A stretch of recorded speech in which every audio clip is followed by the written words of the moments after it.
If you own or manage rental properties, you know that keeping track of everything in a logbook isn't the most efficient way of doing things.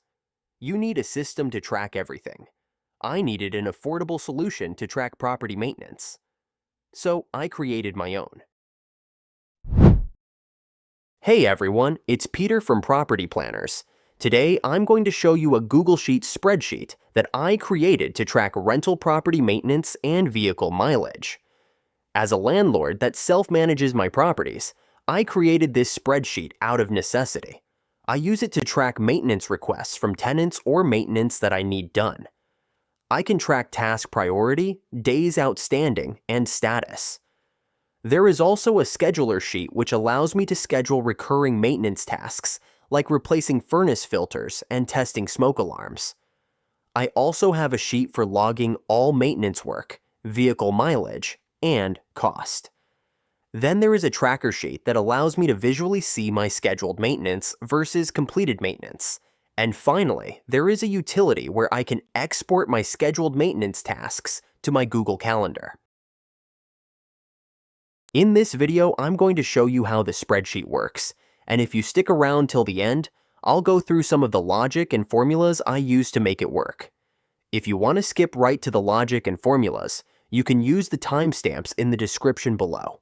Now, before I get into the spreadsheet, I want to talk about the concept of recurring maintenance versus maintenance requests. This is a concept that I use throughout the video and spreadsheet.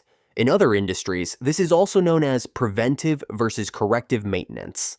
Maintenance requests, or corrective maintenance, also known as reactive maintenance or breakdown maintenance, refers to the repairs conducted on a piece of equipment or part of the house after it has already broken down or malfunctioned.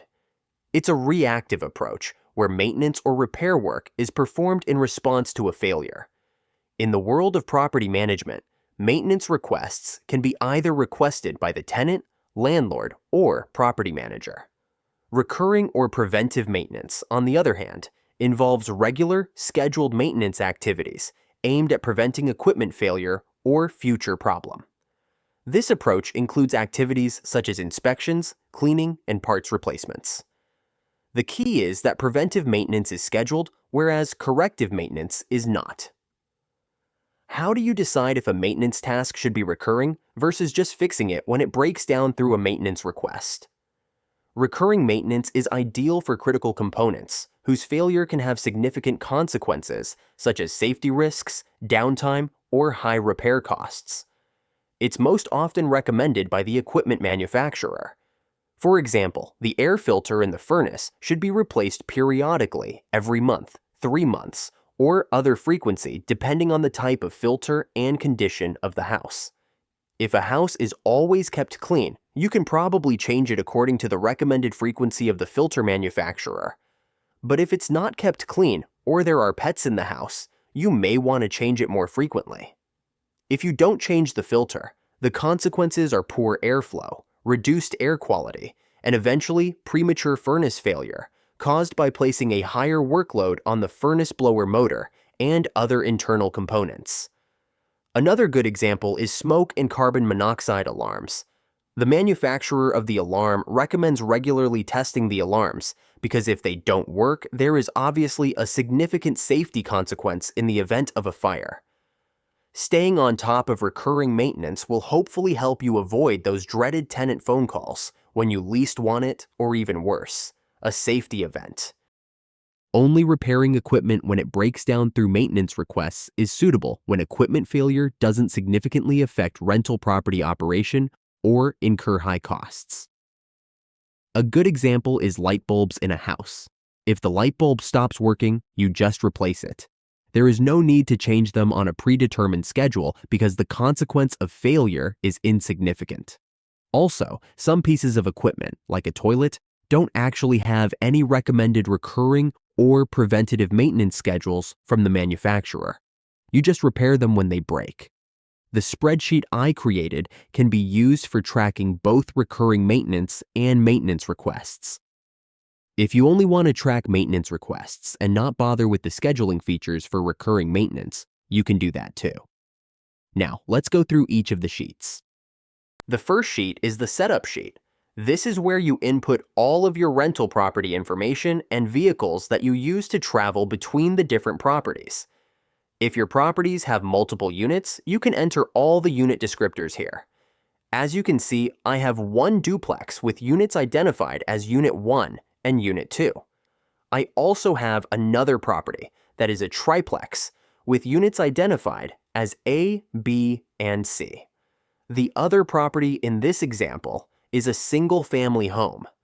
If you keep scrolling to the right, this is where you input all of your vehicles that you use to travel back and forth between properties. As you can see, I have 2 vehicles input here. The next sheet is the vendor sheet. Filling in this sheet is optional, but it becomes useful when you're recording completed maintenance in the log sheet, which we'll go over later because you can also record which contractor you used, or if you're doing the work yourself, where you bought the material. In this sheet, you can input all the contractors you would use to help manage your properties. You can also input businesses that you buy material from. For example, Home Depot. The next sheet is the mileage chart. This sheet is also optional. If you don't fill it in, then you won't be able to use the automated mileage entry feature in the log sheet, which I'll go over later. However, you will still be able to enter mileage manually. This sheet works by recording mileage distances between all the locations that you normally drive to. Then in the log sheet, you can just select 2 locations, and the mileage distance will be automatically populated. This will all make sense later when we go over the log sheet. The first thing you need to do is input all your properties in the left column. I'll go ahead and input another property.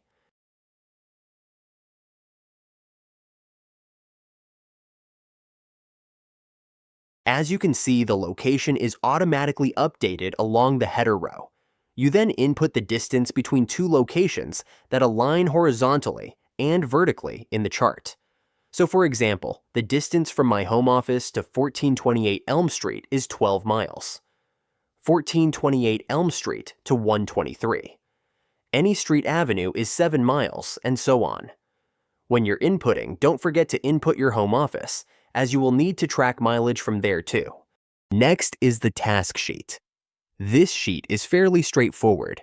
Input the task title on the left and description, which is optional, on the right. Before we go further, let's talk about the 2 most common ways that you can use this spreadsheet. Some landlords and property managers just want to track maintenance requests and mileage for each property. If that's the case, then you just need to input one task and call it maintenance request. In the description, you can input something like repairs. I am going to walk through the rest of the sheets following the maintenance request only strategy. Then, later we will come back and look at how to handle recurring maintenance. The next sheet is the task scheduler. Every task that is created in the task sheet has to be scheduled. Now remember, we are only looking at how to handle maintenance requests. In this sheet, you will need to schedule the maintenance request task for each property and unit. I'll go ahead and select a property and unit from the drop-down list, then select the maintenance request task.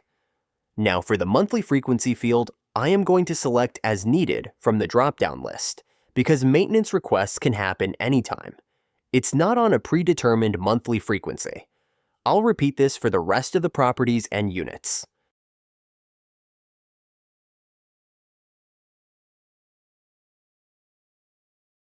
Notice that the last property has no unit selected. That's because it's a single-family home, so I left it blank.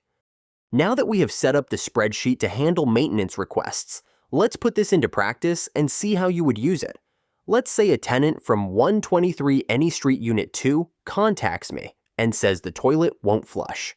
So I'll go over to the maintenance request sheet and input a maintenance request.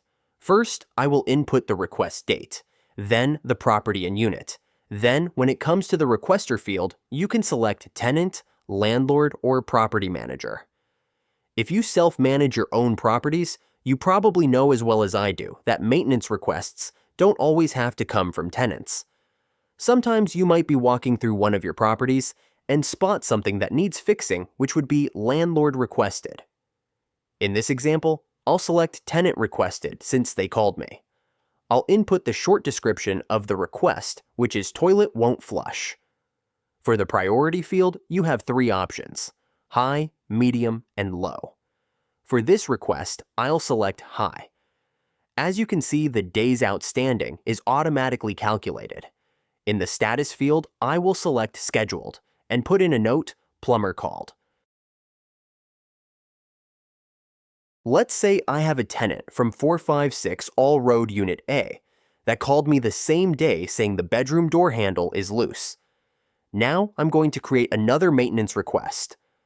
I'll select the property and unit, then for the requester, I'll select tenant again and input a maintenance request description. For the priority, this is considered less critical, so I'm going to select low. For the status, I will select scheduled, and since I plan to fix this myself, I'm going to input tighten door handle in the notes section. Okay, now that we have two maintenance requests recorded, let's go through how you log and record maintenance completion in the log sheet. This is the sheet where you would record completion of all your maintenance. Let's go ahead and input a maintenance completion record for the loose door handle at 456 All Road Unit A. So I'll input the date of completion, then I'll select the task, which is 456 All Road Unit A maintenance request. Since I did this repair myself, I'll go ahead and input the mileage. First, I'll input the vehicle. Now there are two ways to input mileage: automated and manual. Remember the mileage chart I showed you earlier, where we input distances between each of the properties? Well, this is where that chart comes in. Since I had it filled in, I can go ahead and select the start and destination. The starting point is my home office, and my destination is 456 All Road. Notice how the mileage automatically fills in. The next column is round trip. In this example, I'm going to select yes, which means I'm going to travel back to my home office afterwards. See how the mileage automatically doubled when I selected round trip as yes. If you leave this field blank or set to no, then the mileage is left as is. The other way to input mileage is manual. If you select manual, then just input your odometer start and end, then the mileage will be automatically calculated. I'll leave the vendor and cost fields blank since I was able to repair myself without buying any parts. But if you did buy parts, then you could input the vendor and the cost. I'll input a note saying retighten the handle to the door. Next, I'll input a maintenance completion record for the toilet not flushing, reported by 123 Any Street Unit 2. First, I'll input the completion date. Next, I'll input the task, so I'll select 123 Any Street Unit 2 maintenance request. Now for this task, I chose to use a plumber, so I'll skip over the mileage fields and move straight to the vendor dropdown. Here, I'll select the plumber's business name and input the plumber's cost. Now the last step you should do is go back to the maintenance request sheet and mark both of these tasks to complete. Okay, now I'm going to show you how to schedule, track, and record recurring maintenance tasks. Let's go back to the task sheet. I'll go ahead and input 3 tasks. The first task will be furnace filter change. The second task will be test smoke and carbon monoxide alarms. The third task will be snow removal. Next, let's go to the scheduler sheet. Here, I will schedule each of those tasks. I'll go ahead and schedule the replace furnace filter task for 123 Any Street and 1428 Elm Street. The triplex at 456 All Road uses electrical baseboard heating, so I won't schedule that task for that property. First, I select 123 Any Street, then the replace furnace filter task. For the monthly frequency, I'm going to select 3 months. Since this is a recurring task, you will need to input a start date.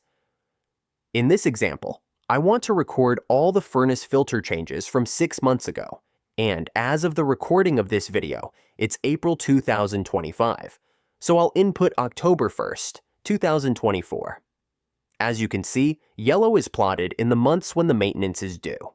If I change the calendar display, I can check further into the past or into the future to see exactly when a task was scheduled. Let's change this to June 2024.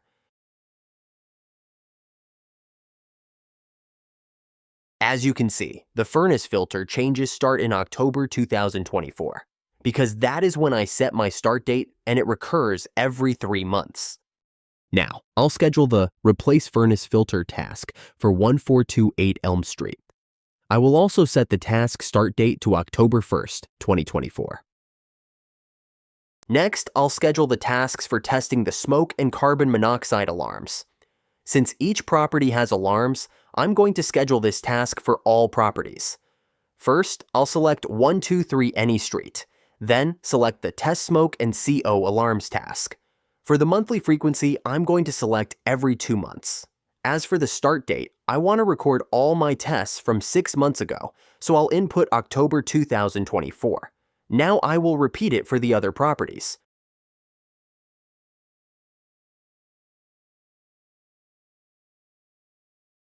Finally, I'm going to schedule the snow removal task.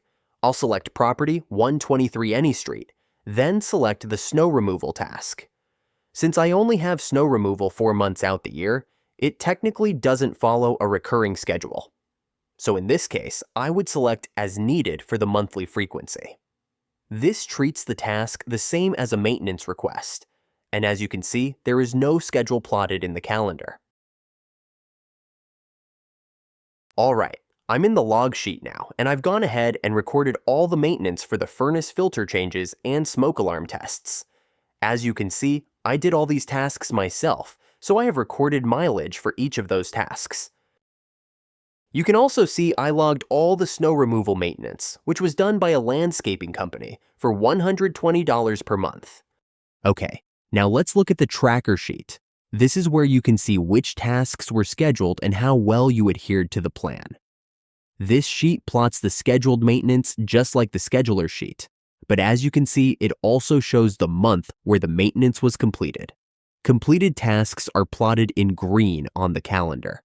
This is handy as a quick visual reference to see what properties have had which maintenance and when. As you can see in the month of January, I missed the furnace filter changes and did it a month later.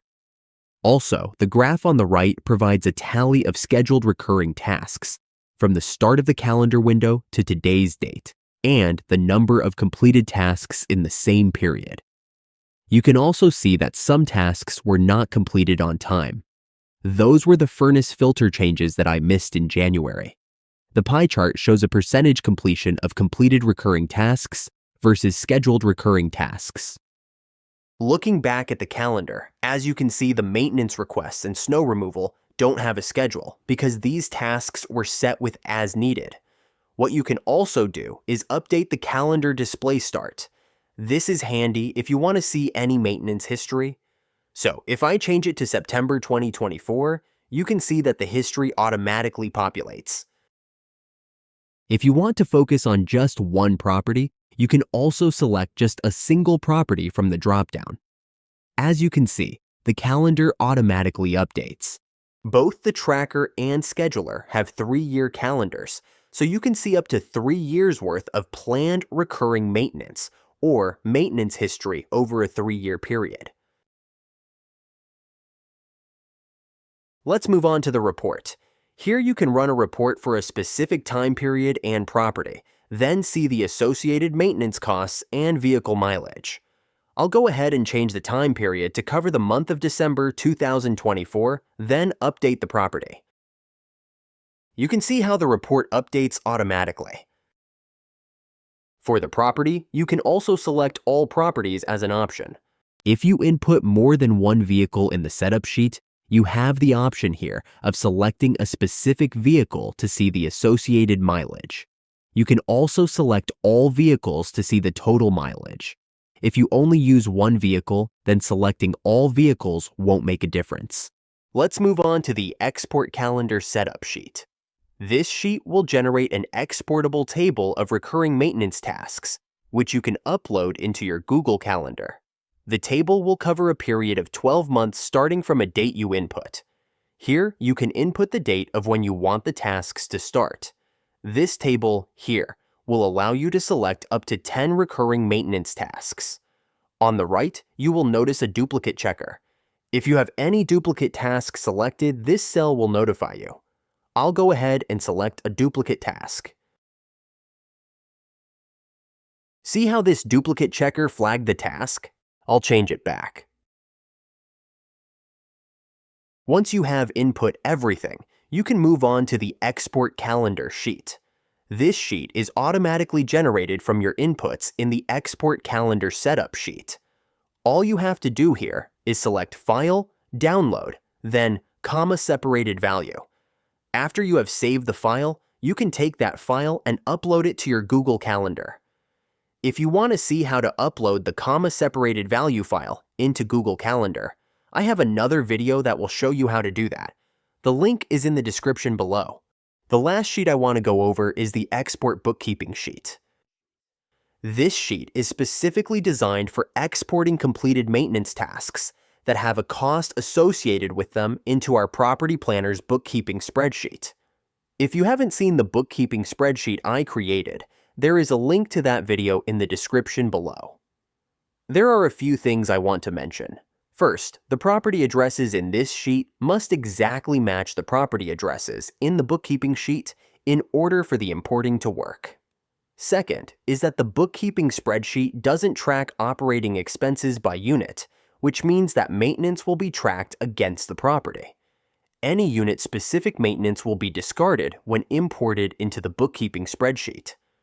Also, once imported into the bookkeeping sheet, you will need to select the operating expense category to complete the entry. I'll run through a quick demo here. First, I'm going to copy these entries. Now, I'll go to the Property Planner's bookkeeping spreadsheet. In the Transactions sheet, I'm going to paste values. In order to paste values, click on the target cell, then press Ctrl, Shift, V, or right-click on the target cell, then click Paste Special, then click on Paste Values. As you can see, it is now pasted, but you will need to select the operating expense category, as I mentioned. And that's the overview of how this spreadsheet works. Before I get into some of the logic and formulas behind the scenes, I want to go over a few tips. The first tip I'm going to show you is how to log mileage using the automated entry feature when you need to make multiple stops in a single day. For example, you might need to visit Home Depot first to buy material, then visit 2 properties in one day, but the automated entry feature only has a start and final destination. You can always make a manual entry, but this little trick will help if you don't want to make manual mileage entries. The way you would do this is make multiple entries on the same day. Let's go through an example. First, I will input a date of April 7th, then select my task, vehicle, and method of mileage entry. Next, I'll input my first trip, which is from my home office to Home Depot. For the starting point, I'll select Home Office. For the destination, I'll select Home Depot. As you can see, the mileage is automatically input. Since I'm buying materials at Home Depot, I'm going to input $20. Then, from Home Depot, I go to 123 Any Street. So I'll go ahead and input that.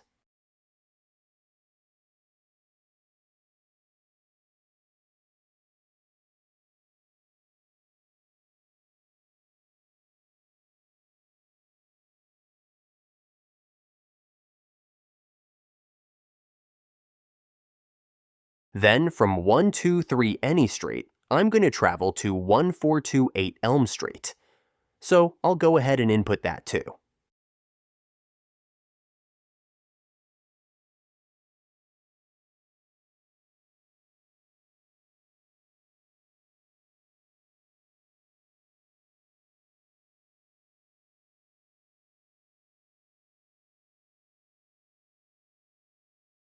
Finally, I'm going to travel back to my home office from 1428 Elm Street. This will be my last entry. And that is how you would handle multiple trips if you wanted to use the automated mileage entry feature. Another tip I want to go over is handling edits to the drop-down descriptions. Let's say you're working on the scheduler sheet, and you notice a spelling error for the property 456 All Road. All should be spelled alley with a Y at the end of it. So, naturally, you go to the setup sheet and change it.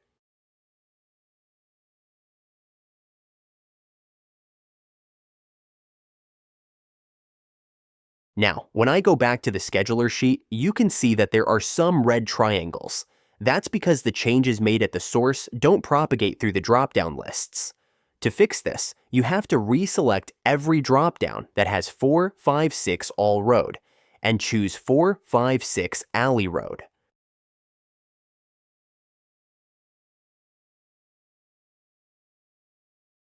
Now, if I go to the log sheet, notice how there are red triangles here too.